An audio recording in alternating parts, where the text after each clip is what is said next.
Hello friends, आज हम लोग पढ़ेंगे इतिहास के स्रोत।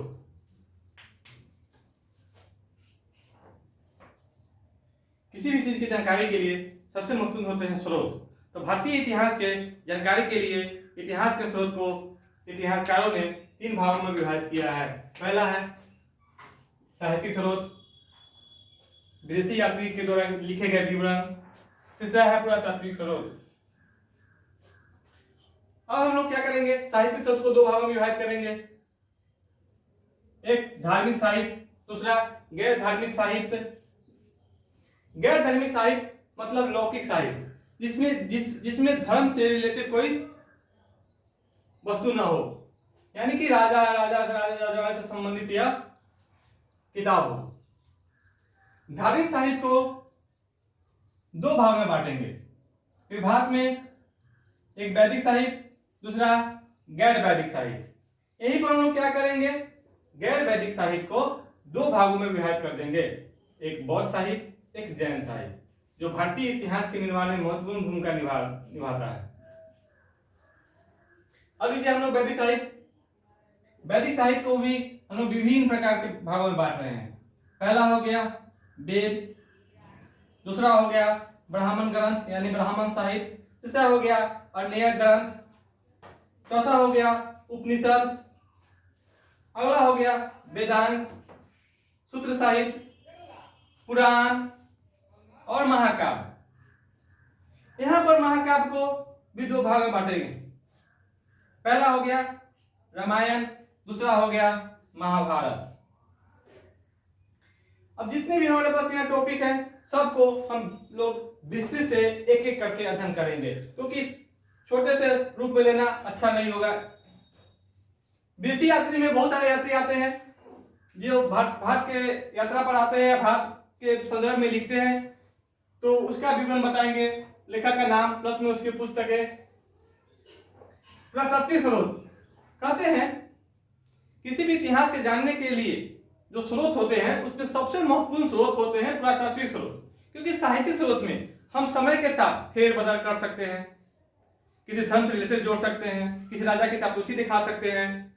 लेकिन ये पुरातात्विक स्रोत जो होते हैं वो तत्कालिक संबंधित जानकारी देते हैं।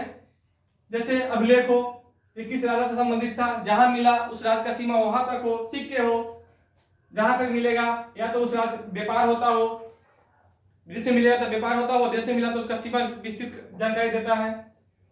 और क्या चीज का सिक्के है, चांदी का है, सोना का है, पित्तल का है, तांबा का है, कांसा का है, इसके ऊपर उस तत्कालीन अर्थव्यवस्था की जानकारी प्राप्त हो जाती है। स्मारक, उस समय के भवन कैसे थे, स्मारक कैसे थे, मूर्तियां किस प्रकार की बनाई जाती थी, किस देवता की बनाई जाती थी, या उस समय चित्रकला कैसे बनाए जाते थे, इस बारे में हम लोग विस्तृत अध्ययन करेंगे एक एक टॉपिक करके।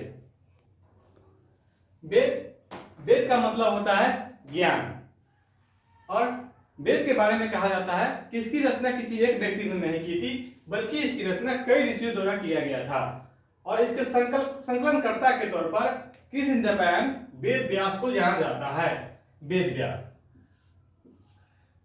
यानी कि वेद का संकलनकर्ता कौन है, वेद व्यास, इसे कोई रचनाकार नहीं है। ठीक, वेदों से हमें आर्यों के राजनीतिक, आर्थिक, सामाजिक, सांस्कृतिक, धार्मिक एवं आध्यात्मिक और भी जो हो सभी प्रकार की जानकारी मिलती है। वेद 4 कौन कौन, ऋग्वेद, यजुर्वेद, सामवेद, अथर्ववेद। अब ऋग्वेद के बारे में पहले सबसे प्राचीन वेद ऋग्वेद ही है, तो सबसे पहले हम ऋग्वेद से शुरू करेंगे।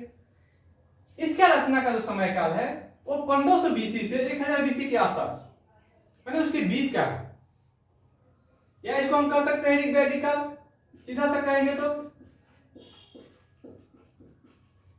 ऋग्वैदिक काल। जब हम लोग वैदिक काल में आएंगे तो इसी के आधार पर वैदिक काल का विभाजन भी करेंगे। यह एक ऐसा ज्ञान है, ऋग्वेद में एक ऐसा ज्ञान है जो ऋचाओं से बद्ध हो, यानी पद में है और वो ऋचाओं से बद्ध हो तो ऋग्वेद कहलाता है, इसीलिए ऋग्वेद कहलाता है। और यह जो ऋचा है, यह यज्ञ के अवसर पर देवताओं को खुश करने के लिए स्तुति किया जाता था। और जो ब्राह्मण इसकी स्तुति करते थे उसे होती ब्राह्मण कहते हैं। कौन सा ब्राह्मण?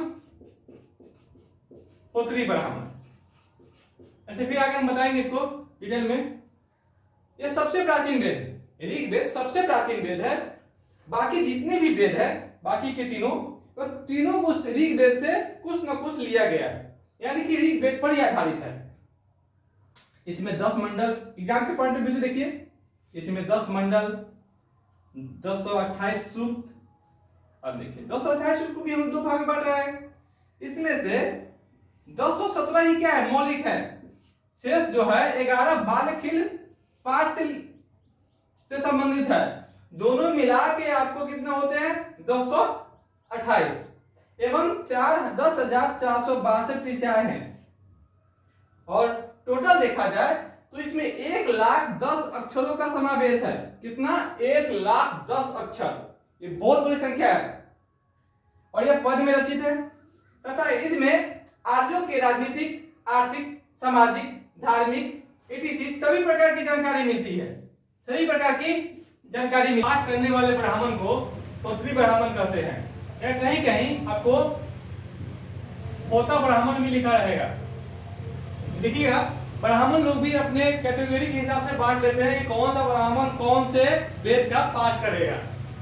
ऋग्वेद में पहला और 10वां मंडल बाद में जोड़ा गया हुआ है। 10वां मंडल में पुरुष सूक्त का वर्णन है। ये बराबर एग्जाम में पूछा गया है। 10वां मंडल में पुरुष सूक्त का वर्णन है, जिसमें ब्राह्मण ने पूरे समाज को 4 वर्णों के आधार पर 4 भागों में विभाजित किया है। और इसकी परिभाषा बड़ी बेहतरीन दिया है कि परम पिता ब्रह्मा के मुख से किसकी उत्पत्ति होती है? ब्राह्मण की। यानी कि ब्राह्मण की उत्पत्ति किससे हुई है? परम पिता के मुख से। क्षत्रिय की उत्पत्ति परम पिता परमेश्वर ब्रह्मा के बाजुओं से। वैश्य की उत्पत्ति हुई है कमर से या जंघा से, जो शरीर का आधार है। और शूद्र की उत्पत्ति किससे हुई है? पैरों से हुई है। देखिएगा, ब्राह्मण ने बड़ी चालाकी से इसका परिभाषा दिया है और बड़ी चालाकी से चारों का काम को निर्धारित किया है। यानी कि ब्राह्मण की उत्पत्ति मुख से हुई है, इसलिए पढ़ना और पढ़ाना किसका काम है? ब्राह्मण का काम है। और क्षत्रिय की उत्पत्ति बाजू से हुई है, इसलिए क्षेत्र की रक्षा का भार, लोगों की रक्षा का भार किस पर है? तो क्षत्रिय पर है। और वैश्य यानी कि टैक्स देने का पूरा भार किस पर पड़ेगा? वैश्य पर, जो समाज का अभी भी आधार है। और शूद्र यानी कि जिसकी उत्पत्ति पैरों से हुई है, उसका काम है ऊपर के तीनों का सेवा करना। अब देखिए, परिभाषा तो बड़ी चालाकी से दे दिया, समाज को प्रभावित कर दिया, लेकिन आप लोग अभी वर्तमान में क्या करते हैं? किसी भी ईश्वर की पूजा करते हैं तो क्या उसका मुखामृत पीते हैं कि चरणामृत पीते हैं? अगर उस हिसाब से देखा जाए तो पैरों का यह वैल्यूएशन क्या है? ज्यादा है। यानी कि हम ईश्वर का क्या पीते हैं? चरणामृत। और प्रणाम कैसे करते हैं? चरण को करते हैं कि मुख को करते हैं? या हम अपने गुरु हो या अपने माता पिता हो या अपने समाज के बड़े सगे संबंधी हो, उसका अभिवादन कैसे करते हैं? पैर छू के प्रणाम करते हैं। लेकिन देखिए, ब्राह्मण ने क्या उल्टा परिभाषित कर दिया। अगर देखा जाए, शुद्ध अगर पैर है ईश्वर का, ईश्वर के पैर से इसकी उत्पत्ति हुई है, तो सबसे आगे कौन हो गया? ये शूद्र हो गया, क्योंकि ये चरणामृत। लेकिन ये हुआ नहीं। लेकिन वर्तमान में यह बहस का विषय अभी चल रहा है कि अगर शुद्ध की उत्पत्ति पैरों से हुई है तो हम ईश्वर के चरणामृत पीते हैं, ना कि मुखामृत पीते हैं। इसीलिए शुद्ध को भी समाज में उच्च स्थान दिया जाए, एक अच्छा दर्जा दिया जाए। अगर देखा जाए वर्तमान समाज के हिसाब से भी देखा जाए तो वर्तमान में भी समाज 4 भागों में ही विभाजित है। जाति के आधार पर जो हम लोग क्या करते हैं, उसको अभी कर्म के आधार पर करेंगे।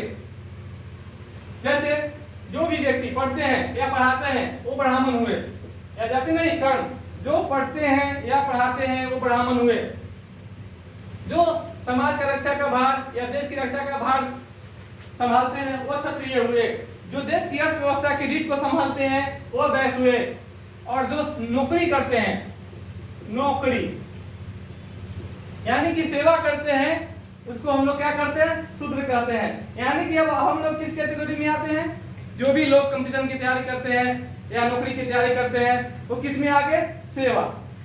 यानी कि जब हमारे इंटरव्यू में सवाल भी आएंगे आपके कि आप किस जाति के हैं, तो बोलेंगे हम ब्राह्मण हैं, राजपूत हैं, यादव है, पासवान है, ये नहीं चलेगा। वहां बोलना पड़ेगा कि जन्म से अपना जो जाति है और कर्म से हम क्या है, तो शूद्र है। क्यों? क्योंकि आप सेवा करने के लिए आ रहे हैं। अगर टीचिंग लाइन में आएंगे तब ब्राह्मण करेंगे, अगर सेना में आएंगे, पुलिस में आएंगे तो क्षत्रिय कहेंगे। बाकी ये क्या, वैसे तो इसमें कोई जॉब होता नहीं है, ये आपको देश की अर्थव्यवस्था की रीढ़ होती है। अब आते हैं 2 से 7 मंडल को परिवार मंडल या वंश मंडल भी कहा जाता है, क्योंकि 2 से 7 मंडल जो है इसे एक ही वंश के, एक ही परिवार के लोगों ने इसे इसकी रचना की है, और यही मौलिक है, और यही मौलिक है। अब देखिएगा जो इसके इंपोर्टेंट है, तीसरे मंडल बराबर एग्जाम में पूछते आते हैं। तीसरा मंडल किसके द्वारा रचित है, तो विश्वामित्र के द्वारा रचित है, महर्षि विश्वामित्र द्वारा रचित है। और एक रचित है गायत्री मंत्र, उसमें एक गायत्री मंत्र है जो विश्वामित्र के द्वारा रचित है, और यह सूर्य देवता सावित्री को समर्पित है, सावित्री को समर्पित है। और यह गायत्री मंत्र वर्तमान में काफी लोकप्रिय भी है। और यह गायत्री मंत्र का जो मूल है वो समझने वाली बात है। गायत्री मंत्र किसी धर्म से रिलेटेड नहीं है, न किसी समाज से रिलेटेड है। ये लोगों के अंधकार रूपी प्रकाश, अंधकार रूपी जो ज्ञान रूपी अज्ञान रूपी जो अंधकार होता है उसे दूर करने के लिए ज्ञान रूपी प्रकाश को लाने का यह आराधना है या अर्चना है, आप जो कर सकते हैं। यानी कि हर लोगों से संबंधित है जो अज्ञान रूपी अंधकार में छुपे हुए हैं। ऋग्वेद के 7वें मंडल में विनिमय साधन यानी कि एक्सचेंज ऑफर, यानी अभी क्या है हम लोग के विनिमय साधन, पैसा, रुपया। तो उस समय मूल का निर्धारण कैसे करते थे, तो मूल का निर्धारण गाय से होता था। यानी कि इंद्र की एक मूर्ति अगर बिक्री होता है तो उसका वैल्यूएशन था 7 गाय। और इसी मंडल में दशराग युद्ध का वर्णन है। ये दशराग युद्ध वही युद्ध है जो आपको पुरु वंश और पुरु कबीला के समूहों के बीच में हुआ था, जिसमें राजा सुदास विजय हुए थे। जब हम लोग वैदिक काल की शुरुआत करेंगे तो इसका विस्तार से अध्ययन करेंगे।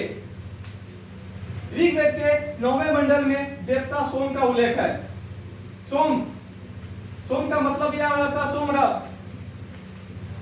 यानी कि ब्राह्मण या उच्च दर्जे के लोग जो मदिरापान करते थे उसे सोमरस कहते थे। अब देखिएगा ऋग्वेद में कुल कितने देवता का उल्लेख है, तो ऋग्वेद में कुल 33 देवता का उल्लेख है। इसमें 24 बार कृषि शब्द का उल्लेख आया है। कुल कितनी बार कृषि शब्द का उल्लेख आया है, तो 24 बार। इंद्र के लिए सबसे ज्यादा 250 ऋचाएं की रचना की गई है। यानी कि सबसे ऋग्वेद में सबसे महत्वपूर्ण देवता कौन हो गया, तो यहाँ हाईलाइट करेंगे सबसे महत्वपूर्ण देवता इंद्र हो गया। क्यों? क्योंकि उस समय किले की रखवाली करना हो, पशुओं किले की रखवाली करना हो या वर्षा का आह्वान करना हो तो इंद्र की पूजा की जाती थी। कहने का मतलब है अभी जो हम लोग सीरियल देखते हैं उसमें इंद्र क्या कौन से देवता होते हैं, सबसे डरपोक देवता। यानी कि कोई भी तपस्या करने लगा तो सबसे पहले किसकी गति डलती है, इंद्र भगवान की। लेकिन उस समय इंद्र की पूजा क्यों करते थे, क्योंकि इंद्र के पास एक हथियार है वज्र, जिसके आधार पर माना जाता था इंद्र एक शक्तिशाली देवता है। और अग्नि के लिए 200 ऋचाओं की रचना की गई है। अग्नि भी महत्वपूर्ण देवता है ऋग्वेद का, जो दूसरे स्थान पर आता है। इसके माध्यम से पता चलता है कि हम जो ईश्वर के पास भेजना चाहते हैं तो उसे अग्नि में डाल दीजिए, जिससे वह ईश्वर के पास चला जाएगा। और देखिएगा बावना अवतार, बावन अवतार सुने हुए हैं, जो छोटे से भगवान विष्णु छोटे से ब्राह्मण का रूप रख के आए हुए थे, जो 3 पग में पूरी दुनिया को नाप लिए थे। तीनों लोग कहते हैं 3 पग में तीनों लोग को नाप लिए थे। इसका स्रोत भी ऋग्वेद है। पहले इसकी कहानी के बारे में आप लोग जान लीजिए। जब राजा त्रेता युग में जब राजा बलि यज्ञ कर रहे थे, उस अगर वो यज्ञ सफल हो जाता तो क्या होता, तीनों लोक पर राजा बलि का अधिकार हो जाता। लेकिन उसी समय बामना अवतार लेके भगवान विष्णु ने क्या किया, उनसे छल या कपट के द्वारा उनसे 3 पग भूमि मांग लिया और राजा बलि ने वो दान में दे दिया। जिसके कारण क्या हुआ, वो 3 पग में ही पूरे दुनिया तीनों लोक को नाप लिए। अब देखिएगा हर वेद का एक उपवेद होता है। ऋग्वेद का उपवेद है आयुर्वेद, और जानते हैं ये आयुर्वेद सबसे महत्वपूर्ण वेद उपवेद है और यह चिकित्सा विज्ञान से संबंधित है। और वर्तमान में कोरोना को लेकर देखिए रहे कि अभी सबसे महत्वपूर्ण क्या है, तो चिकित्सा ही है। और इसीलिए सबसे महत्वपूर्ण उपवेद कौन हो गया, आयुर्वेद। और हर वेद से संबंधित ब्राह्मण ग्रंथ भी है, अन्य ग्रंथ भी है। और ब्राह्मण ग्रंथ की रचना क्यों की गई थी? ऋग्वेद एक जटिल रचना था जिसको आसानी से समझना कठिन था। उसको साहित्यिक भाषा में समझने के लिए, आसानी भाषा समझने के लिए ब्राह्मण ग्रंथ की रचना की गई। और अन्य ग्रंथ क्या है, जंगल में रहकर ऋषियों द्वारा भ्रमण करके ज्ञान अर्जन किया गया, वो अन्य ग्रंथ है। तो यहाँ ऋग्वेद से संबंधित जो भी ग्रंथ देखेंगे, ब्राह्मण ग्रंथ प्लस अन्य ग्रंथ दोनों एक ही हैं। तो कौन है, ऐत्रेय और कौशितकी। इसमें देखेंगे हम लोग क्या, ऐत्रेय में क्या है, तो राज्याभिषेक के नियम बताए गए हैं। राजा का जो राज्याभिषेक होता है उसके नियम बताए गए हैं। अब विश्व का प्रथम साहित्यिक ग्रंथ कौन सा है, तो यस देख रहे हैं, विश्व का प्रथम साहित्यिक ग्रंथ ऋग्वेद। अंग्रेजी में इसका सर्वप्रथम अनुवाद किसने किया था, मैक्स मुलर ने। मैक्स मुलर बहुत ही बड़े संस्कृत के विद्वान थे। ऋग्वेद और ईरानी ग्रंथ यानी कि कहते हैं उसके समकालीन भी कोई ग्रंथ थे, तो ऋग्वेद और ईरानी ग्रंथ जिसका नाम है जैन अवेस्ता और ऋग्वेद, दोनों के बीच में समानता पाई जाती है।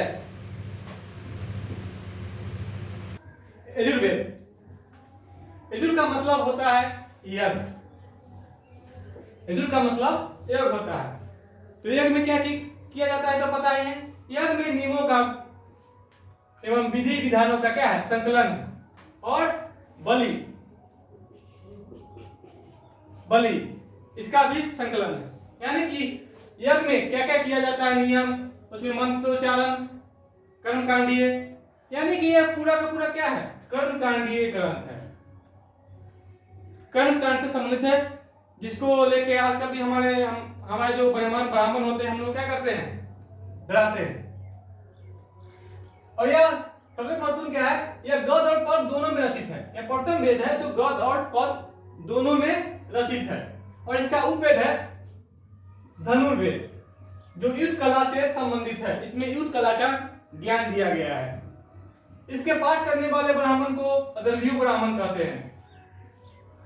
हम तो पहले ही बोल रहे हैं कि ब्राह्मण लोग भी अपने आप को क्या किए थे, उसको वेद के हिसाब से विभाजित कर दिए थे कि कौन सा ब्राह्मण कौन सा वेद का पाठ करेगा।